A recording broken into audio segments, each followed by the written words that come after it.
बाळासाहेबांच्या तमाम शिवसैनिकांना तुमच्या ह्या अनिश गाढवेचा, बाळासाहेबांच्या लहानशा शिवसैनिकाचा आणि शिवसेनेच्या प्रवक्त्याचा मानाचा जय महाराष्ट्र।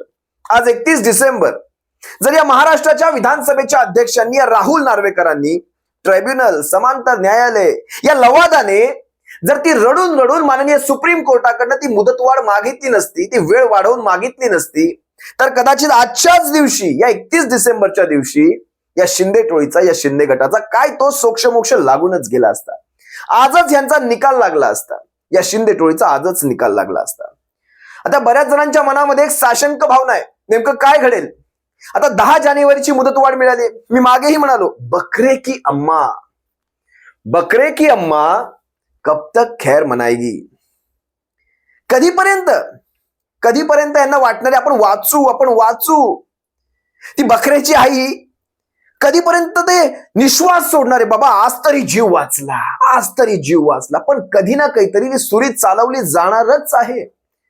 लवादाकडनं नाही तर सुप्रीम कोर्टाकडनं, आणि सुप्रीम कोर्टाकडनं नाही तर माननीय सर्वोच्च न्यायालय, जनतेच्या न्यायालयात ती सुरी चालवलीच जाणार आहे। बकरे की अम्मा कब तक खैर मनाएगी। लवाद नियमांच्या बाहेर जाऊन काम करू शकत नाही, ही गोष्ट लक्षात घ्या शिवसैनिकांनो। कितीही तुम्ही प्रयत्न केला तरी तुम्हाला ते नियमांमध्ये बसवायचंय, आणि नियमांमध्ये इतक्या मोठ्या प्रमाणावर मोडून तोडून बसवता येणार नाही। तुम्ही वेळ काढून घेऊ शकता, तुम्ही वेळ मारून देऊ शकता, पण तुम्ही नियमांमध्ये इतक्या मोठ्या प्रमाणावर तोडून मोडून बसवू शकत नाही।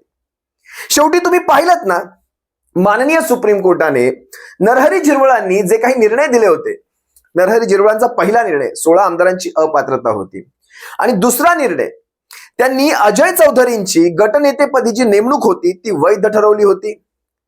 त्यानंतर प्रतोदपदी शिवसेना या विधिमंडळ पक्षाच्या अधिकृत प्रतोदपदी सुनील प्रभूंची नेमणूक त्यांनी वैध ठरवली होती। आणि ह्याच निर्णयांवर तुम्हाला कदाचित तुमच्या मनामध्ये एक शंका आली असेल, माननीय सुप्रीम कोर्टाने ज्या वेळेस हे सरकार स्थापन होत होतं, ज्यावेळेस यांना कारणे देण्यासाठी जवळपास 7 दिवसांची मुदत दिली होती, त्यावेळेमध्ये यांनी सरकार बदलवली। त्याच्यामध्ये माननीय सुप्रीम कोर्टाने कुठेही हस्तक्षेप केला नाही, त्यामुळे बऱ्याच जणांच्या मनामध्ये ती चिडीचं वातावरण तयार झालं असेल। पण तरी देखील शेवट ज्या दिवशी झाला, 11 मेचा जो काही निकाल आला, त्या निकालामध्ये तुम्ही सर्वांनी लक्ष द्या, त्या निकालामध्ये सुप्रीम कोर्टाने जे नरहरी झिरवळांनी निर्णय दिले होते तेच निर्णय पुन्हा दिले। लक्षात येत आहे तुमच्या गोष्टी। ज्यावेळेस डॉक्युमेंट्स व्हेरीफाय झाले, ज्यावेळेस सारं पडताळून पाहिलं गेलं, त्यावेळेस नरहरी झिरवळ हे योग्य ठरलेले आहेत। आता 10 दिवसांची मुदत मिळाली, 10 जानेवारीच्या आतमध्ये माझ्या मते हा निकाल 7 तारखेपर्यंत लागायला हवा। 7 तारखेपर्यंत सुप्रीम कोर्टाचं कामकाज जवळपास 3 तारखेपर्यंत बंद आहे, नाताळच्या सुट्ट्या। त्यानंतर माननीय सुप्रीम कोर्ट ज्यावेळेस चालू होईल, लक्षात घ्या, 5 तारखेच्या पुढे सुप्रीम कोर्टाचं कामकाज चालू होईल। 7 तारखेपर्यंत यांचा निर्णय येऊ शकतो, विधानसभेच्या अध्यक्षांचा, लवादाचा, आणि त्यानंतर माननीय सुप्रीम कोर्टामध्ये पुन्हा या निर्णयाला चॅलेंज जवळपास 11 ते 12 तारखेला पुन्हा केलं जाऊ शकतं। जवळपास आपली जी तारीख मागची दिली गेली होती ती होती 5 जानेवारी, पण सुप्रीम कोर्टाने 5 दिवसांची मुदतवाढ दिली। 10 दिवसांची मी म्हणणार नाही, कारण 5 तारखेला आपली ही केस पुन्हा लिस्टिंगला होती, त्यामुळे फक्त 5 दिवसांची काय ती मुदतवाढ मिळालेली आहे। असो, लक्षात घ्या, तुम्हाला काही गोष्टींचा उजाळा मी पुन्हा करून देणार आहे। नेमकं त्या दिवशी घडलं काय, शेवट कुठल्या दिवशी झाला, शेवटामध्ये नेमकं काय सांगितलं गेलं।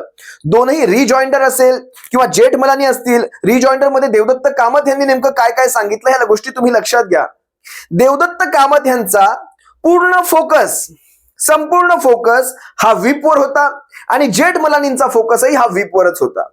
देवदत्त कामत यांनी व्हीपवर येताना सगळ्यात प्रथम त्याचा बेस जो असतो तो आहे राजकीय पक्ष, आणि राजकीय पक्षाचा बेस आहे घटना।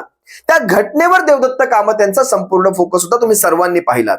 आणि जेठमलानींचा, या शिंदे टोळीच्या वकिलांचा संपूर्ण फोकस फक्त व्हीपची वेळ, व्हीपचा तो काळ, मिनिट, सेकंद, कागदावर दिला, मेलवर दिला, व्हॉट्सअपवर दिला, कसा दिला, काय दिला, याच्यावरच त्यांचा सगळा फोकस त्यावर होता।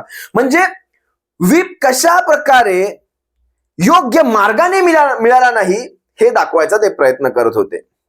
ठीक आहे, ज्याचा त्याचा डिफेन्स असतो. हे शेवटी निष्णात वकील आहेत. आणि काय ते दुर्दैव पहा ना, या निष्णात वकिलांना विधानसभेच्या अध्यक्षांसमोर, जे वकील तिकडे सुप्रीम कोर्टामध्ये आपल्या केसेस लढवत असतात, एवढ्या सर्वोच्च जजेस समोर, चीफ जस्टिस ऑफ इंडिया समोर जे केसेस लढवत असतात, त्यांच्या समोर ते आपले आर्ग्युमेंट्स ठेवत असतात, त्यांना आता ह्यांच्या समोर म्हणजे विधानसभेच्या अध्यक्षांच्या समोर अशा केसेस लढवाव्या लागतात. दुर्दैव म्हणावे की सुदैव, कुणाचं सुदैव कुणाचं दुर्दैव मला नाही माहिती, पण आहे, अशी आहे लोकशाही. ठीक आहे, मी तुम्हाला काही गोष्टींचा उजाळा इथे करून देतोय, त्या बारीकीने ऐका. सगळ्यात प्रथम इथे विधानसभेच्या अध्यक्षांवर आपण जे मागच्या वेळेस क्वेश्चन मार्क ठेवले होते ते असे होते, वारंवार 99च्या घटनेचा हे आधार देत होते. आणि 99च्या घटनेप्रमाणे ईसीआयने, कारण आम्हाला 99ची घटना दिलेली आहे, आम्हाला 2018ची घटना ईसीआयने दिलीच नाही, कारण मुळात सगळा घोळच ईसीआयने चालू केलेला आहे. चुनाव आयोगाने, उद्धव साहेबांच्या भाषेतला चुनाव आयोग, घोळ त्यांनी सुरू केला. 2018ची घटना आमच्या लेखी नाही, आमच्याकडे त्याचे पुरावे आलेले नाहीत. खर तर याच्यावर माननीय सुप्रीम कोर्टामध्ये याचिका एक पेंडिंग आहे, त्याच्यावर काय तो सुनावणी होईलच. याच्यावर जर खऱ्या अर्थाने सुनावणी झाली असती, या 16 आमदारांची अपात्रता बाजूला ठेवा, हे माझं वैयक्तिक मत आहे.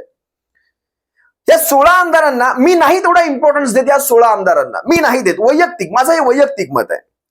जर ह्या आमदारांच्या या 16 आमदारांच्या अपात्रतेपेक्षाही जर सुप्रीम कोर्टामध्ये नाव आणि चिन्हाची केस जर आली असती, तर या केसेसमध्ये मला वाटत नाही 10 दिवस पण इलेक्शन कमिशन ऑफ इंडिया टिकू शकलं असतं माननीय सुप्रीम कोर्टामध्ये. 10 दिवस सुद्धा टिकू शकणार नाही, कारण जे काही पुरावे ऑन रेकॉर्ड ठेवले गेले, जे काही पुरावे सादर केले गेलेले आहेत आणि वेळोवेळी केलेले आहेत, असं नाही की आत्ता ठेवले गेलेले आहेत. 2018ची असेल, 2013ची असेल, ज्यावेळेस त्या निवडणुका झाल्या, निवडणुका म्हणजे नेमणुका असतील, काही निवडणुका असतील, काही सदस्य पक्षप्रमुखांच्या अध्यक्षतेखाली घेतले जातात. या सगळ्या नेमणुका, निवडणुका, त्या प्रतिनिधी सभेच्या, त्या MOM, सारेच्या सारे इलेक्शन कमिशन ऑफ इंडियाला त्या वेळेस जमा केलेले आहेत. आणि याच्यावर इलेक्शन कमिशन ऑफ इंडिया जरा देखील डिफेंड करूच शकणार नाही. मी 10 दिवस खूप जास्त सांगितलं, इलेक्शन कमिशन ऑफ इंडिया 5 दिवसापेक्षा जास्त ही केस पुढे रेटूच शकत नाही. त्यामुळे अशा इलेक्शन कमिशन ऑफ इंडियाने सांगितलेली ती 18 ऐवजी 99ची घटना, मुळात इलेक्शन कमिशन ऑफ इंडियाचा निर्णय हा वेगळा आहे, तुम्ही तुमचा निर्णय वेगळ्या पद्धतीने घ्या, अशा प्रकारचे आदेश निर्देश कोर्टाचे असताना देखील यांची घटना यांनी मान्य केली. मग जर ह्यांची घटना तुम्ही मान्य करताय की नाही नाही नाही इलेक्शन कमिशन ऑफ इंडिया 18ची घटना सांगतच नाहीये, ते 99चीच घटना सांगतोय, त्यामुळे आमचे हात बांधलेले आहेत, आम्हाला 99चीच घटना फॉलो करावी लागेल, तर मग माननीय सुप्रीम कोर्टाने हे देखील सांगितलेलं आहे की भरत गोगावले अवैध आहेत, मग त्याला का ओव्हर रूल करता? हा पहिला आरोप माझा इलेक्शन कमिशन ऑफ इंडियावर देखील आहे.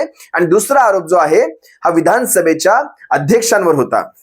पुढे ऐका, इलेक्शन कमिशन ऑफ इंडियाच्या आणखी एक तुम्हाला एक एलिगेशन सांगतो. कॉर्पोरेट कंपन्यांमध्ये ज्यावेळेस जे असतात डायरेक्टर म्हणू शकतो आपण, हे डायरेक्टर्स, ज्या डायरेक्टरवर ज्यावेळेस एलिगेशन असतं तोपर्यंत तो डायरेक्टर ते कागदोपत्री असतो, जोपर्यंत त्याला काढलं जात नाही.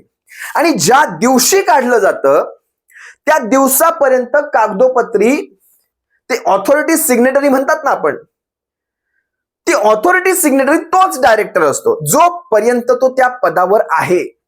इथे उद्धव साहेबांना काढणं तर दूर, उद्धव साहेब आज देखील त्याच पदावर आहेत. मग उद्धव साहेबांचेच आदेश लागू होतात. इलेक्शन कमिशन ऑफ इंडियाला हेच सारे रूल फॉलो करायचे, वेगळे रूल इलेक्शन कमिशन ऑफ इंडियाकडे नाहीत. आणि त्याच मी मगाशी तुम्हाला म्हटलं 5 दिवसांचा डिफेंड देखील इलेक्शन कमिशन ऑफ इंडिया करू शकत नाही. उद्धव ठाकरेंना काढले का? तर नाही काढले. त्यांची 18ची नेमणूक जर अवैध होती, तुम्ही त्याच्यावर काही आक्षेप घेतला का? नाही घेतला. 18 पासून 22 पर्यंत आम्ही झोपा काढत होतो, हेच ते सांगणार 5 दिवसांमध्ये. 22 पर्यंत आम्ही झोपलो, शिंदे गटाला जाग आली, शिंदे गटाने आम्हाला सांगितलं हे चुकीचं आहे म्हणून आम्ही सांगतोय चुकीचं आहे. हे अशा प्रकारचं चाललंय. आंधळा दळतंय आणि कुत्रं पीठ खातंय. आणि अजूनही काढलेलं नाहीये, त्यामुळे अजूनही पक्षप्रमुख उद्धव साहेबच आहेत. तिसरं एलिगेशन मी तुम्हाला सांगतो एकनाथ शिंदेवरचं. कसं आहे, एकनाथ शिंदेंनी भर महाराष्ट्राच्या विधानसभेत सांगितलंय हा संजय नाही तो संजय पाडायचा होता. म्हणजे एकनाथ शिंदे हे बंड करत होते पक्षात राहून सुद्धा. ज्यावेळेस मतदान केलं त्यावेळेस सुद्धा त्यांनी विरोधात मतदान केलंय, हे इथे सिद्ध होतंय. हा संजय नाही तर तो संजय पाडायचा आहे. आणि स्वतः नार्वेकरांवर एक प्रश्नचिन्ह तयार होतंय. नार्वेकरांवरचं प्रश्नचिन्ह असं की ज्यावेळेस नार्वेकर 2014 साली शिवसेनेमध्ये होते त्यावेळेस उद्धव साहेब हेच त्यांचे पक्षप्रमुख होते. आणि पक्षप्रमुख याच नात्याने स्वतः नार्वेकर आपल्या खासदारकीचं तिकीट मागण्यासाठी, राज्यसभेची खासदारकी होती, नंतर तो राज्यसभेचा फॉर्म मागे घेतला गेला, पण त्या राज्यसभेच्या खासदारकीचं तिकिटासाठी ते स्वतः मातोश्रीवर उद्धव साहेबांकडे म्हणजे पक्षप्रमुखांकडे गेले होते. ते नार्वेकर आता 99ची घटना सांगतायत. समजतंय तुम्हाला ह्याच्यातला गौड बंगाल? कळतोय तुम्हाला मी काय सांगायचा प्रयत्न करतोय ते? शिंदे गट स्वतःला 18 जुलै 2022 पासून शिवसेना म्हणू लागलाय. 18 जुलै 2022 पासून शिंदे गट 20 जून ते 18 जुलै मध्ये स्वतःला शिवसेना म्हणवत नव्हता. हे कुठून कुणी यांची डोकी चालवलीत, कुणी यांची डोकी भरवली आहेत हे लक्षात घ्या. 18 जुलै 20 जून ते 18 जुलै जवळपास हा महिन्याभराचा काळ याच्यामध्ये शाळा चालू होती सगळी. त्यांचं एमओएमचं पहिलं वाक्य बघा ना काय. एमओएम ज्यावेळेस त्यांनी प्रतिनिधी सभा घेतली होती त्या एमओएमचं पहिलं वाक्य काय? ट्रान्झिशन ऑफ शिवसेना प्रतिनिधी सभा held on 18 July 2022 at Mumbai as Shivsena पक्ष प्रमुख Uddhav Thackeray was absent. Shivsena leader Eknath Shinde was invited to the chair to address the meet. आणि त्यांनी रिझोल्युशन पास केलं की पक्षप्रमुख, शिवसेना पक्षप्रमुख हे पद इमिडिएटली इफेक्टिव्ह म्हणजे आता ह्या क्षणापासून आम्ही रद्द करतोय. म्हणजे ज्यांना तुम्ही सांगितलंच नाही अशा प्रकारची तुम्ही कुठली सभा घेताय, त्या पक्षप्रमुखांना माहितीच नाही तुम्ही सभा घेताय, ते नाही आले म्हणून त्यांच्याऐवजी एकनाथ शिंदे बसवताय खुर्चीवर आणि त्यांचंच पद कमी करताय. त्याच्यानंतर बघा सगळी गोष्ट, सगळ्यात पहिली गोष्ट, जर 99ची घटना तुम्हाला फॉलो करायची तर 99च्या घटनेमध्ये सुद्धा मुख्य नेते नावाचं कुठलंही पद नव्हतं. आणि एक गोष्ट लक्षात घ्या, शिवसेना पक्षप्रमुख हे जर पद नसेल ना 99च्या घटनेमध्ये, तर शिवसेना प्रमुख आणि प्रतिनिधी सभा, राष्ट्रीय कार्यकारिणी या दोघांकडे सर्वाधिकार. चला पक्षप्रमुख पद हे काही काळासाठी आपण बाजूला ठेवूयात. मग प्रतिनिधी सभेकडे सर्वाधिकार असतील असं आपण समजत, कारण बाळासाहेब आपल्यामध्ये नव्हते 2012 पासून आत्ताच्या वेळेस बाळासाहेब आपल्याला सोडून गेलेले. मग प्रतिनिधी सभेकडे सर्वाधिकार आहेत, तर प्रतिनिधी सभेने काय निर्णय दिले होते? तर प्रतिनिधी सभेचे जर तुम्ही एमओएम पाहिलात शिवसेना या विधिमंडळ पक्षाच्या प्रतिनिधी सभेचे जर तुम्ही 7 रिझोल्युशन त्यावेळेस पास झाले, ते मागच्या एका व्हिडिओत मी तुम्हाला सांगितलेत. सर्वाधिकार शिवसेनेचे पक्षप्रमुख श्रीमान उद्धव बाळासाहेब ठाकरे यांना देऊ केलेले आहेत. आणि हे इलेक्शन कमिशन ऑफ इंडियाच्या वेब पोर्टलवर अपलोडेड आहे. सचिवांच्या सही सकट आहे. काय बाकी ठेवलं होतं बरं? त्यावेळेस ज्यावेळेस पक्षप्रमुख या पदाची निवडणूक झाली 2018 मध्ये, जे 23 मध्ये संपला आता, त्यावेळेस स्वतः बाळकृष्ण जोशी हे प्रिसाइडिंग ऑफिसर होते. आणि लागलीच त्याचा एमओएम देखील, त्याचं सारं एक्नॉलेजमेंट आपण घेतलेलं आहे. इलेक्शन त्याच्या सही शिक्क्या स्टॅम्प सकट आहे. आणि हे वेळोवेळी आपण दाखवलं देखील. अरविंद सावंत साहेबांनी याचे सारे पुरावे उघड देखील केलेले आहेत. मग आता काय कुणाचं बाकी राहिलंय? काय पुरावे द्यायचे बाकी राहिलेत? त्यामुळे हा सारा सिक्वेन्स पाहता हे सारे गोत्यामध्ये येणार आहेत. ही गोष्ट तुम्ही आपल्या माइंडमध्ये घालूनच घ्या. आता महेश जेठमलानी म्हणतायत विचारधारा मुद्दा. महेश जेठमलानी, काय माहिती या माणसाच्या विचारधारा? हा माणूस कुणाकुणाच्या ह्याचे वडील राम जेठमलानी असतील किंवा महेश जेठमलानी कसल्या केसेस लढलेत तुम्हाला माहिती आहेत. विचारधारेच्या मुद्द्यांवर कुणी बोलावं? यांनी बोलावं. चला बोललेत. विचार तरी करायला हवा होता किंवा ते भाजपाला विचारायला तरी हवं होतं की बाबा मी आता ह्या विचारधारा नावाच्या मुद्द्यावर काहीतरी आपलं ज्ञान पाजळणार आहे, भविष्यात तुम्ही मला तोंडघशी पाडणार नाही अशी काही परिस्थिती नाही ना, एकदा विचारून घ्यायचं कारण भारतीय जनता पक्ष कुणाच्या बाचा नाही. मी कित्येकदा सांगितलं, ज्या एकनाथ शिंदेंनी अजित पवारांची एवढी कंप्लेंट केली, एवढी तक्रार केली की बाबा ह्या माणसाने निधी दिला नाही, आमच्या महाविकास आघाडीच्या सरकारच्या काळात हा माणूस शिवसेना संपत होता, तोच अजित पवार अशा प्रकारे घेतला. त्याची राष्ट्रवादी काँग्रेस पार्टी घेतली, त्यांचे 40 आमदार घेतले. मग आता मला सांगा, ज्या विचारधारेच्या हिंदुत्वाच्या राष्ट्रवादी काँग्रेस बरोबर गेले तर माझं दुकान बंद करेल बाळासाहेबांची वाक्य ऐकवणारे हे जेठमलानी. मी जेठमलानी म्हटलं बरं, तुम्ही वेगळे अर्थ लावू नका आणि वेगळं प्रोनाउन्सिएशन घेऊ नका किंवा उच्चार वेगळे लावू नका. मी जेठमलानी म्हटलं फक्त. हे जेठमलानी म्हणतात विचारधारेच्या मुद्द्यावर आम्ही येतोय. मग आता कुठली विचारधारा आहे? आता कुठलं विचारधारा मजबूत करताय भारतीय जनता पक्ष? एकनाथ शिंदे, भारतीय जनता पक्षाने जवळपास 2 मोठे पक्ष फोडले, कारण भारतीय जनता पक्ष जाणू नये भविष्य आमचं खराब आहे. महाराष्ट्रातले सगळे सर्वे हेच सांगतायत की या महाराष्ट्रात जर आजच्या घडीला जरी निवडणुका झाल्या, आजच्या घडीला, तरी महाराष्ट्रातला सगळ्यात मोठा पक्ष म्हणून उभारून येईल तो शिवसेना उद्धव बाळासाहेब ठाकरे. हे सत्य आहे, निर्विवाद सत्य आहे. याच्यामध्ये मी काही वेगळं सांगत नाही. कित्येक मी स्वतः इतर चॅनल्सवरचे सर्वे पाहिले आणि जवळपास 10-10, 11-11 लाखांची वोटिंग होते सॅम्पल मध्ये. आज जर या भारतीय जनता पक्षामध्ये खऱ्या अर्थाने जर तेवढ्या हिमती, कारण शेवटी कसं असतं, हे निवडणुका घेऊनच तुम्हाला सिद्ध करता येतं. तुम्ही काय केलात, अंधेरी पूर्व घेतली, तुम्हाला तुमचा उमेदवार पण देता आला नाही, कारण तुम्हाला उमेदवाराचा फॉर्म रिटर्न घ्यावा लागला, कारण डिपॉझिट जप्तीची नामुष्की आली असती. कसब्यामध्ये तुमचा पराभव, त्यानंतर पिंपरी चिंचवडमध्ये शिवसेनेचा अपक्ष ते राहुल ते उभे नसते राहिले तर कदाचित पिंपरी चिंचवडमध्ये देखील तुमचा पराभव झाला असता. त्यानंतर तुम्ही जे घाबरलात ते आजपर्यंत तुम्ही एकही निवडणूक लावली नाहीत, ना स्थानिक स्वराज्य संस्था, ना महानगरपालिका, ना नगर परिषदा, ना तुम्ही चंद्रपूरची पोटनिवडणूक लोकसभेची कोर्टाने इतक्या वेळात ताशेरे ओढले तरी देखील तुमच्यात ती हिंमत नाही. जवळपास 6 महिन्यांचाच फक्त कालावधी कमी असेल तरच तुम्ही निवडणुका घेऊ शकत नाहीत, किंवा देशामध्ये तशी घाणेरडी परिस्थिती असेल, कायदा सुव्यवस्था तुम्ही घेतली नाही तर चालतं, पण जवळपास 1.5 ते 2 वर्षांचा वेळ असताना तुम्ही ना पुण्याची पोटनिवडणूक घेतली लोकसभेची, ना चंद्रपूरची घेतली. अरे लागलेल्या निवडणुका, त्या सिनेटच्या लागलेल्या निवडणुका तुम्ही रद्द केल्या. एवढी तुमची नामुष्की आली तुमच्यावर, तुम्हाला माहितीये. आणि तुम्ही काय करणार, ग्रामपंचायतीच्या निवडणुका घेणार, जेणेकरून तुम्हाला दाखवता येईल बघा एवढ्या ग्रामपंचायती आमच्याकडे. कारण जंगल में मोर नाचा किसी ने नहीं देखा. कारण त्या ग्रामपंचायतीच्या निवडणुकांमध्ये तुम्ही सिद्धच करू शकत नाहीत कोणाचे. आज आकडे जाहीर करा ग्रामपंचायतीचे, आज बघा ते सरपंच कुठले कुठे जाऊन बसलेले असतील. ते असं आहे सगळं. शेवटी ठीक आहे, नाही जमलं तुम्हाला, ते तुम्हाला 2-2 पक्ष फोडून सुद्धा ते राजकारण करायला जमलं नाही.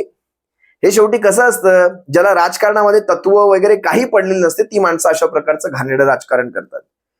भविष्यामध्ये या देशामध्ये फक्त सरकार असलं पाहिजे, सरकार, तत्वनिष्ठा वगैरे काही नाही, सरकार असलं पाहिजे, आमचं सरकार असलं पाहिजे. यानं त्या मार्गाने 1-2 काय आम्ही सारेच्या सारे पक्ष फोडू, पण आमचं सरकार असलं पाहिजे. वेळ प्रसंगी MIM ला देखील घेतील बरे, यांचा काही भरोसा नाही. जी माणसं PDP बरोबर जाऊ शकतात, त्या मुफ्ती मोहम्मद सईद बरोबर जाऊ शकतात, महबूबा मुफ्ती बरोबर जाऊ शकतात जम्मू काश्मीरात, ती माणसं MIM बरोबर देखील जाऊ शकतात. रावसाहेब दानवे याचं खुलं उदाहरण आहे. त्यांनी खुल्यामध्ये अनेकदा मान्य केलं, MIM आमचीच टीम आहे, लक्षात घ्या. तुर्तास तुमची रजा घेतो. शेवटी काय, गद्दारी आपल्याकडनं झालेले, वार पाठीवर झालेले आहेत. छत्रपतींचा तो फोटो कायम आठवतो, पाठीवर त्यांच्या कायम ढाल असते. पाठीवर ढाल, काही वेगळी कारणं असू शकतात, पण मनामध्ये अशी कल्पना येते कदाचित त्यांनाही माहित असतं वार काही वेळेस पाठीवरून होत असतात, त्यामुळे पाठीवर ढाल असावी कदाचित. असो, तुर्तास तुमची रजा घेतो. 10 जानेवारीला देखील काही विशेष अशा अपेक्षा ठेवूच नका या विधानसभेच्या अध्यक्षाकडनं, पण तरी देखील नियमाला धरून अध्यक्ष वागला तर निकाल मात्र 100% नाही तर 2 लाख टक्के आपल्या बाजूने आहे. जय हिंद, जय महाराष्ट्र शिवसैनिकांनो, काळजी घ्या.